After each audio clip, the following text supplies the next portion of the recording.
Pegawai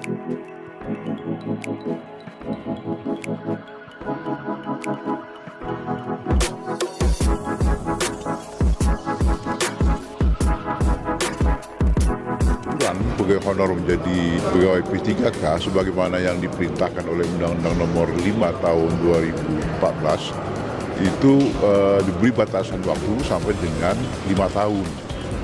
Tanpa disadari 5 tahun itu sejak 2018 sudah akan berakhir pada November tahun 2023 ini, nggak sadar.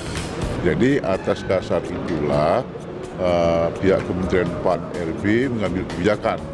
Kita khawatir karena pegawai honor yang akan mengakhiri masa jabatannya itu setelah tidak lolos dalam tes P3K ini akan diberhentikan. Sementara mereka itu ada pegawai yang sedang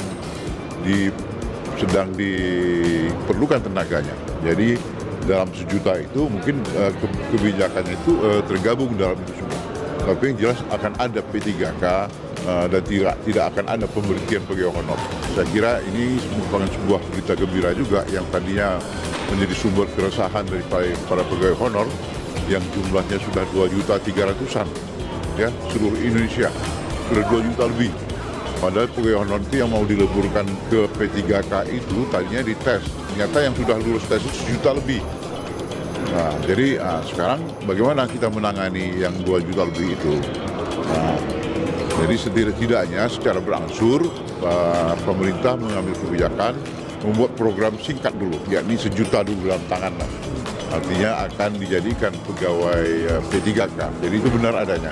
Jadi hanya saja nanti mereka itu ada P3K yang penuh waktu, ada juga P3K yang paruh waktu. Komisi 2 DPR RI mengingatkan pemerintah untuk berhati-hati dalam mengambil kebijakan terkait tenaga honorer. Komisi 2 juga menegaskan pihaknya terbuka untuk berdiskusi dengan pemerintah mengenai kejelasan status honorer. Anggota Komisi 2 DPR RI, Agung Widiantoro menilai masih ada tenaga honorer yang digaji secara tidak layak dengan beban kerja yang berat. Agung mengingatkan pemerintah agar tidak mengambil kebijakan yang merugikan tenaga honorer. Ia menambahkan, pemerintah dapat berdiskusi dengan DPR RI secara menyeluruh dalam mengambil kebijakan terkait honorer.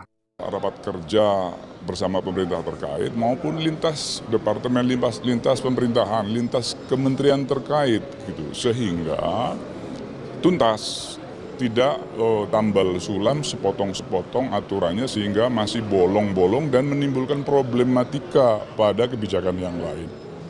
Nah, kalau kendalanya adalah anggaran, ya tentu pemerintah bersama-sama DPR kan juga punya instrumen kelembagaan. Ada di Komisi 11 yang kemudian dia juga punya tugas pokok fungsi merumuskan berapa sih sebetulnya postur anggaran itu sehingga bisa mengakomodir keseluruhan, termasuk persoalan kebijakan kesejahteraan pegawai. Ada Banggar, di sana pun juga bisa bersama-sama dengan lintas komisi. Sebelumnya, Kemenpan RB berjanji tidak akan melakukan PHK massal pada tenaga honorer, serta memberikan gaji yang lebih layak, terutama bagi honorer di daerah. Namun di lapangan, pemerintah daerah sulit menerapkannya karena aturan yang belum jelas dan tidak adanya anggaran untuk menggaji tenaga honorer secara layak. 10 DPR RI mendorong pemerintah pusat dan daerah agar duduk bersama menyelesaikan persoalan tenaga honorer sebelum membuka kembali perekrutan P3K tahun 2023. Muhammad Nur Purnamasi menilai pemerintah pusat dan daerah tidak satu pandangan dalam menyelesaikan persoalan tenaga honorer, sehingga persoalan tenaga honorer belum menemukan solusi. Pemerintah daerah masih khawatir penggajian P3K akan membebani APBD daerah. Padahal, Kementerian Keuangan telah menyiapkan skema penggajian P3K. Untuk itu, pemerintah pusat dan daerah harus berdiskusi terkait skema penggajian P3K yang sesuai.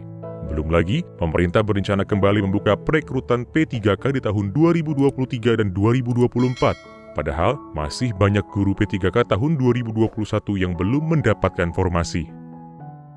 Ini urusan tafsir. Mendikbudristek sudah memberikan surat edaran. Kemenq juga membuat surat edaran. Kemendagri sudah buat edaran. Kemenpan RB sudah edaran. Tapi tidak dipahami sama sekali oleh daerah. Terbukti antara formasi yang disampaikan masih kurang dari yang diharapkan oleh pusat.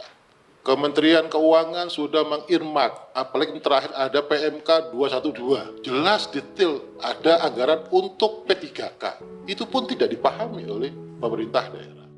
Dalam rapat kerja bersama Mendikbudristek pagi ini, Komisi 10 DPR RI meminta kejelasan sejauh mana penyelesaian persoalan honorer atau P3K, khususnya kepastian status serta pendanaan gaji dan tunjangan.